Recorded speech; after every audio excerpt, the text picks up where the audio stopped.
And thank you so very much for coming back to yours truly, Miss Anita.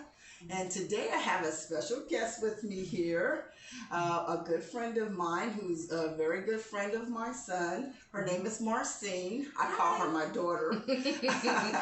So what we're going to talk about or discuss today is losing your loved one.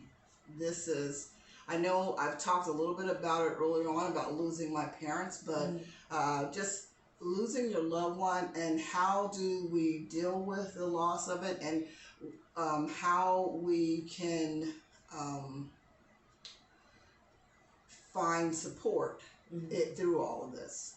So I'm gonna turn it over to Marcine. I want her to share her experience with her loss. She lost her mother a few years ago, just as I lost mine. And I want her to share her experience, how you've been dealing with it. Yeah, and what you've been doing to, well, first of all, just some of the things that you go through, because we do go through a phase when you're dealing with loss or grief. Well, thank you for having me today. I appreciate that. It's I know with this type of conversation, it could get really hard. When I lost my mother, it was in 2013, and it was an expected loss. She was battling kidney failure, and she had type 1 diabetes.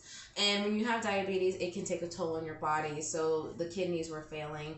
We expected her passing. Everything was prepared, but even though we expected it, it was very, very difficult on me, my brother, my entire family. My mother was very well respected. She worked for the police department and internal affairs, so everyone felt this hit. And initially when she passed, I dealt with it by eating my feelings. I am an emotional eater, but after a while, knowing who my mother is, she wanted me to celebrate her life and not grieve her death. So I started working out. I went back to school. I started to focus on staying positive, because I know that my mother wouldn't want me to be depressed. She wouldn't want me to be in this dark place of this sorrow.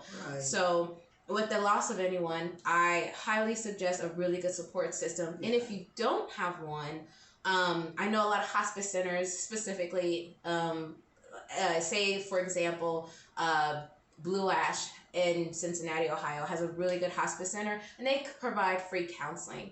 And that's all over. There's hospice centers all over the United States, so you can go online and look that up. And there's other counseling services too for people who are grieving the loss of their loved one.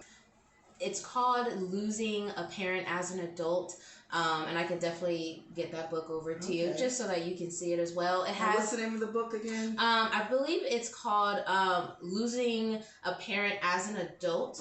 Because a lot of times when we are losing a parent, we are an adult. So we have to deal with the fact that we no longer have our best friend. We no longer have that person, our confidant, as our parent. So that is something that can definitely get to you. And we can link it as well. That would be great. In your YouTube. That would be great. And that would be helpful, because I've already shared with you guys my experience, which is still kind of fresh because I still struggle. But I'm grateful because I do have family and friends who are around to support me, and I pray a lot.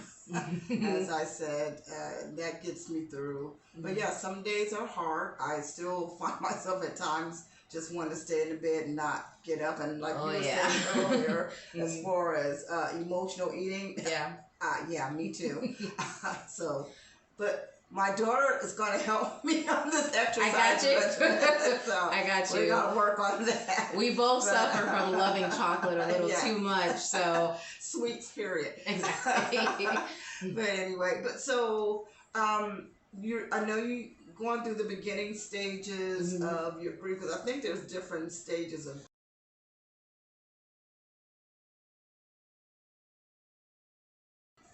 So the stage of grief I believe I went through the most was denial. And it's so weird, and I know it might sound so bizarre, but I have my mom's phone number still to this day saved in my phone. And I would call her wanting her to answer. Okay. And when it didn't, it would make me so upset. So I definitely went through denial. I was angry that, you know, all my friends had their parent and I didn't have my mom. I was also, when my mom was going through the sickness, I was her nurse. I was changing her wounds, giving her insulin shots, driving her to dialysis. I was her nurse. So I went through a really big stage of denial and anger. And when I finally accepted it, that's when the positivity came in. Okay. Now, how long did it take you, though, to get to that place? It wasn't like an overnight situation. No, I think everyone's different, honestly. Yeah. I have a friend that also lost her mother a few months ago, and it is really, really, it's really heartbreaking for her. It's tearing her apart. Yeah. For me, it took a few months, honestly, and I find myself, some years I don't want to celebrate Christmas. Yeah. Some years her birthdays are happy days. Some years they're sad days. Yeah. It just hits you out of nowhere. I know exactly what you mean, because let me say this, guys. I've never had a problem with putting decorations up, ever. Mm-hmm. And putting up these fall decorations the other day, to me, that was a challenge. Oh, I used to always enjoy doing. This is something that me and my mom would decorate her home. I would decorate mine. So when me and my mom moved in together for the last 2 years, I was doing the decorating, because at that point she was like, "Look, I didn't spend all these years doing it. I'm turning it over to you," which is fine. Exactly. Because my mom enjoyed that, and I think that's what I liked. That was me and her.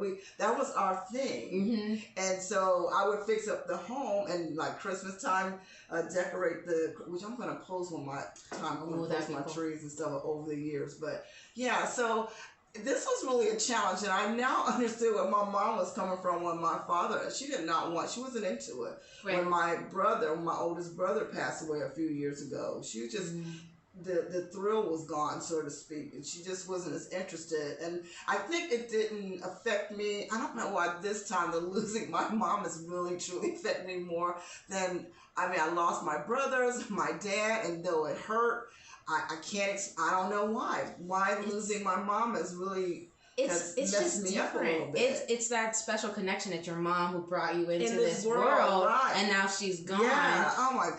Okay, Lord. I understand. I understand. My mom's biggest holiday was Christmas. She loved Christmas. We did Christmas as like a casino Christmas where we had to roll the dice and grab our presents. So Christmas time gets really difficult for me. Yeah. And I think with everyone that's viewing, when you lose in your life special, we have to try and remember, would this person want us to stay sad?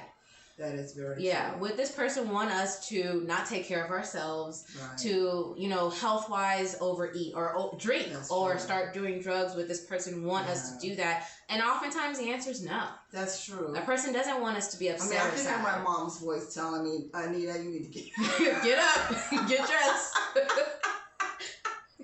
But you're absolutely right on that, and I do push myself to do it anyway.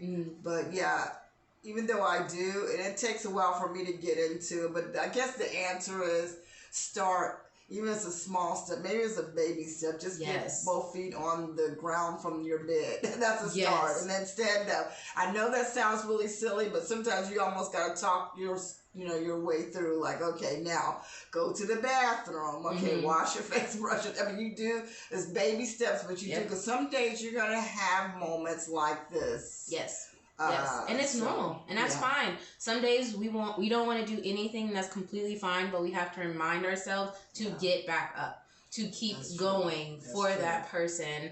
My mom would love a cup of coffee in the morning, sit outside with the nice fresh air, so I try and do that. Good. That's good. So me and my mom, we would sit out on the patio, and sometimes I think about her in those ways too, because now that I got the flowers out and fixed up the patio, I'm thinking, these are the things that me and my mom would enjoy. Right. Literally. Or even just a little decoration. These are things that me and my mother, now mind you, my dad, I might have been his thing, or my brothers, but these are things that me and my mom would enjoy together. Like, we would sit and like look at the tree or look at the decorations. Like, it looks really nice. I miss stuff like that. But Anywho, after going over this together and sharing our experiences and even things that we still deal with today, if you don't mind, would you please leave us a comment? I'd like to know what's some of the things that you deal with. How do you deal with your grief, getting through it? I mean, I know as time gets on, we do heal, but you never get over your loved one. You just never do. It's something that you never get over. You learn how to continue living without them. Yeah. Learn how to live without them. Wow. And maybe if you comment, we can kind of help each other and respond and reply on what we normally would do to also deal with the loss of our loved one. Yes. And thank you guys so very much. And Miss Marcine, my daughter, I want to say thank you so much for being my first guest. I appreciate you coming to visit me and being my first guest. Miss Marcine. Oh, thank you. And before we end this video, do you have anything that you want to share or to end it? End this vlog? I think if anything, just remember that your life is precious. You are loved. You are special. And if no one has told you today, good job. Keep it up. You got this. Very good. I could have said that better. Thank you. All right, you guys. Well, again, if you like this video, please give me a thumbs up, leave a comment, and subscribe. Make sure that when you hit the subscribe button, you hit the bell that says all. That way you'll get notified of all the videos that are posted when they come up on board. So yes, thank you so much again, and you all have a wonderful day. Take care. See you later. Next time. Bye-bye.